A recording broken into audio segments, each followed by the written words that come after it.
भाइयों के लिए कह रहा हूं। तो मोदी जी बोलते हैं कि 5 करोड़ मैं ले सकता हूं गोश्त की कंपनी से, तू दुकान नहीं खोलना। मेरे जेब में 5 करोड़ आएंगे, तेरे जेब में 50 रुपए नहीं आना चाहिए। बताओ मोदी जी, ये सबका साथ, सबका विकास, सबका विश्वास है?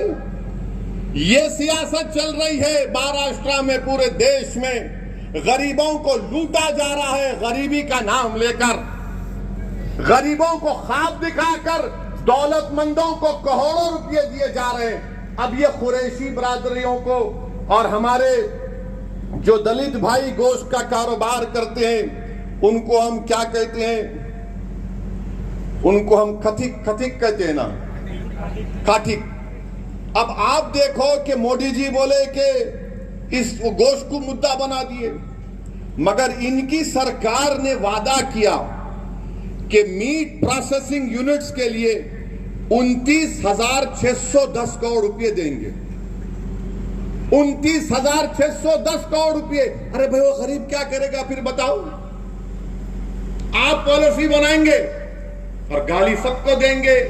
तो मेरे भाई, चाहे बीजेपी हो, चाहे शिवसेना हो, राष्ट्रवादी हो, इन सबको बड़े बड़े पैसे मिल रहे हैं। तो आपसे मैं अपील कर रहा हूं कि आपने अपनी एक आजाद आवाज को, इम्तियाज जलील को कामयाब किया, जिसने औरंगाबाद की पार्लियामेंट कॉन्स्टिट्यूंसी में अमन को मजबूत किया, भाईचारगी को मजबूत किया।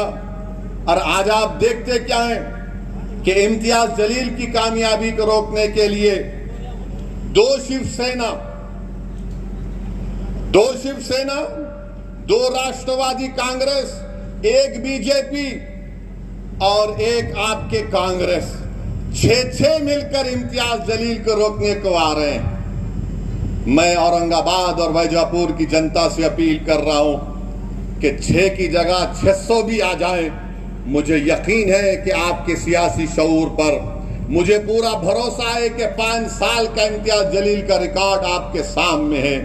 पार्लियामेंट में इम्तियाज जलील ने खड़े होकर सिर्फ एक समुदाय या मुसलमानों के लिए बात नहीं की। जब इम्तियाज जलील के सामने मुद्दा आया मराठा आरक्षण का, तो हमने उठकर इम्तियाज जलील ने कहा कि मराठाओं को आरक्षण मिलना चाहिए। बल्कि मुझे इम्तियाज जलील की तकरीर यूट्यूब पर है, अब जाकर देखिए। इम्तियाज जलील ने कहा था कि मराठाओं को धोखा दिया जाएगा और कोर्ट से इसको रद्द करवाया जाएगा। वो वैसे ही हुआ। फिर हमने कहा कि मराठाओं को मिलना चाहिए। फिर जब मुसलमानों के आरक्षण का मसला आया, तो हमने कहा कि महमूद रहमान कमेटी की रिपोर्ट है, उस रिपोर्ट की बुनियाद पर जो बम्बई हाई कोर्ट ने अपील किया, मिलना चाहिए। जब धनगर समाज के रिजर्वेशन का मसला आया, इम्तियाज जलील खड़ा हो गया और कहा क्यों नहीं मिलता धनगर समाज को रिजर्वेशन, मिलना चाहिए। अरे आपके हर मसाइल पर महाराष्ट्र में आपके 48 एमपी जीत कर जाते हैं। कितने? 48। उन 48 में सबसे ज्यादा बोलने वाला महाराष्ट्र के गरीबों के लिए, महाराष्ट्र के दलितों के लिए, महाराष्ट्र के धनगर समाज के लिए, महाराष्ट्र के मराठाओं के रिजर्वेशन के लिए, महाराष्ट्र के गरीबों के लिए, महाराष्ट्र के औरंगाबाद की आवाम के लिए, तो उसका नाम इम्तियाज जलील था। दूसरे भी जीत कर गए, मगर मुंह नहीं खोलते थे, मुंह नहीं खोलते थे। क्या बात करते थे? हमारा पार्टी, हम इसको तोड़ के आ गए, हम उसको लेकर आ गए। महाराष्ट्र की आवाम के लिए, गरीबों के लिए अगर कोई बात कर रहा था, तो 5 साल तक भारत की पार्लियामेंट में इम्तियाज जलील था। मेरे अजीज दोस्तों और बुजुर्गों, जो लोग इम्तियाज जलील को गाली देते हैं, अरे बताओ, इसी वैजापुर में, यहां पर एक गांव में एक मंदिर के लिए इम्तियाज जलील ने अपने एमपी लाइट फंड से 15 लाख रुपए दिए। कौन सा घर विलेज है ना, वाकला मनूर गांव में, वहां पर इम्तियाज जलील ने दिए। क्यों दिए? यकीनन इम्तियाज जलील एक मुसलमान है, मगर क्या मुसलमान होने के नाते मैं किसी से नफरत कर सकता हूं? नहीं कर सकता हूं। मैं अगर मैं सच्चा मुसलमान हूं तो मैं किसी से नफरत नहीं कर सकता। मुझे सबसे मोहब्बत करने का हुक्म दिया गया। यह काम इम्तियाज जलील ने किया। हाँ, मगर जो हमसे नफरत के मजारे करते हैं हम उनको जवाब देना भी जानते हैं। एक 20 साल तक शिवसेना के एमपी थे, 20 साल तक थे। क्या बोलते थे इम्तियाज साहब? खान पान बोलते थे ना, हटो भाई जरा, खानिया बान बोलते थे ना। अब उनका निशान क्या है? अब उनका निशान क्या है? कहां गया खान बान? कहां गया? बहुत बोलते थे। तो कुदरत का निजाम है, जो ज्यादा बकबक करता उस पे ही गले में सांप पड़ जाता। अब वो उन्होंने बोल रहे मेरा आखिरी इलेक्शन है 2024 का। अरे तुम्हारा आखिरी इलेक्शन 19 में हो गया, अब और आखिरी नहीं है। हर बार गाली देते थे, हर बार लड़ाने का काम करते थे। मगर एक बात तो है, इम्तियाज जलील को एक और कामयाबी मिली। जो कल तक खान बान थू बोलते थे, जो कल तक बोलते थे कि आपसे वोटिंग का राइट छीन लिया जाए, अब क्या बोल रहे? हे औरंगाबाद की आवाम, हिंदू मुसलमान सिख ईसाई सबको मेरा सलाम। कभी 20 साल में बोले ऐसा? क्यों बोले? आप इम्तियाज जलील को कामयाब करे तो बोलना पड़ रहा। ये तब्दीली इम्तियाज जलील ने औरंगाबाद की जनता में और औरंगाबाद की आवाम को पैगाम देकर किया।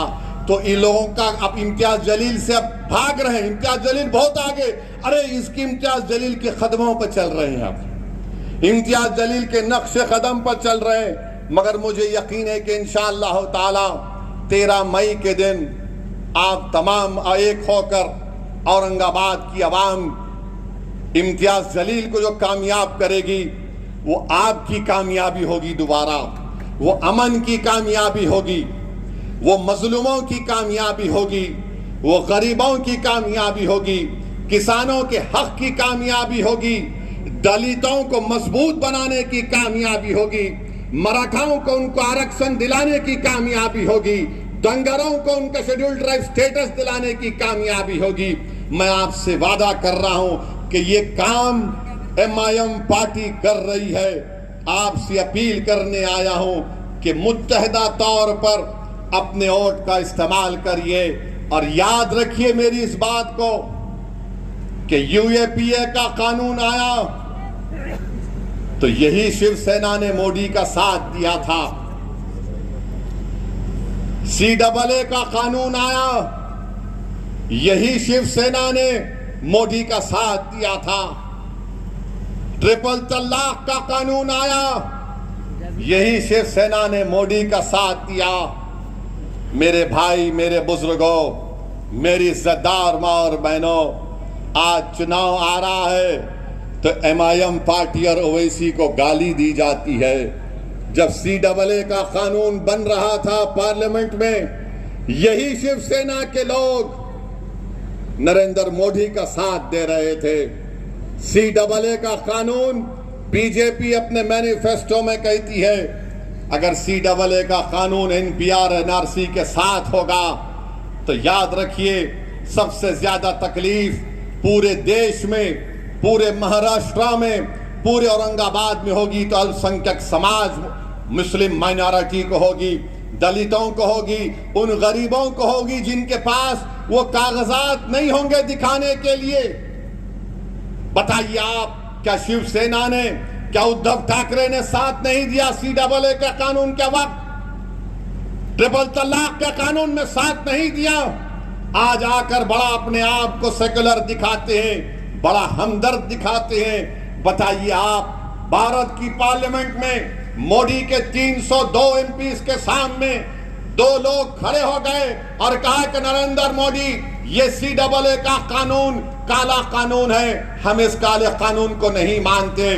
जिस तरह महात्मा गांधी ने व्हाइट साउथ अफ्रीका में एक कानून को कहकर फाड़ दिया कि मैं इस कानून को नहीं मानता, पूरी भारत की पार्लियामेंट में 2 लोग खड़े हो गए और मोदी की आंखों में आंखें डालकर कहा, सुनो मोदी अमित शाह, सुनो उद्धव ठाकरे, ये कानून काला, हम उसको फाड़ते और उस कानून को फाड़ कर दिखाया कि हम ऐसे काले कानून को नहीं मानते। अब बताइए, आपने साथ दिया, आज आकर बड़ा हमको हमदर्द बता रहे हैं। मैं सबको कह रहा हूं कि आपको इन बातों पर गौर और फिक्र करके अपने वोट का इस्तेमाल करना है। मैंने करीब से इम्तियाज जलील साहब को देखा, बड़ा करीब से देखा हूं। मैं आपको जिम्मेदारी के साथ कह रहा हूं कि इस शख्स के दिल में एक हमदर्दी है गरीबों के लिए, कमजोरों के लिए, मजलूमों के लिए। ये शख्स ये नहीं देखता कि कौन किस समुदाय का है, उसका मकसद एक ही है कि औरंगाबाद की आवाम ने मुझे कामयाब किया। मैंने कई मरतबा ऐसे लोगों को इम्तियाज जलील से पार्लियामेंट में और उनके घर पर मुलाकात करते हुए देखा जो औरंगाबाद में इम्तियाज जलील के खिलाफ काम किए।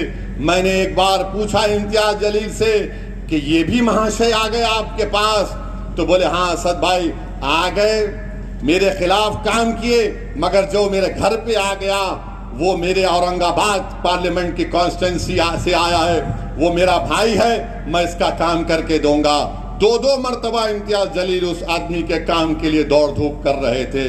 तो ऐसे एमपी की आपको जरूरत है। याद रखिए 20 साल आप बंदी थे, अब आप आजाद हैं, अब आप आजाद हैं। 48 एमपी में एक मीम जीतता है तो सबके पेट में दर्द हो जाता है। ये कौन है, ये कैसे जीत कर आया है? लोग ये समझ रहे थे कि इम्तियाज जलील जीत कर आएगा तो असदुद्दीन ओवैसी सिर्फ भाषण देगा और इम्तियाज जलील दूसरों की तरह खामोश बैठे रहेगा। मैंने इम्तियाज साहब से पहले ही कहा था, पहले दिन से मैंने कहा इम्तियाज साहब शुरू कर दो बैटिंग, आपको रुकना नहीं है।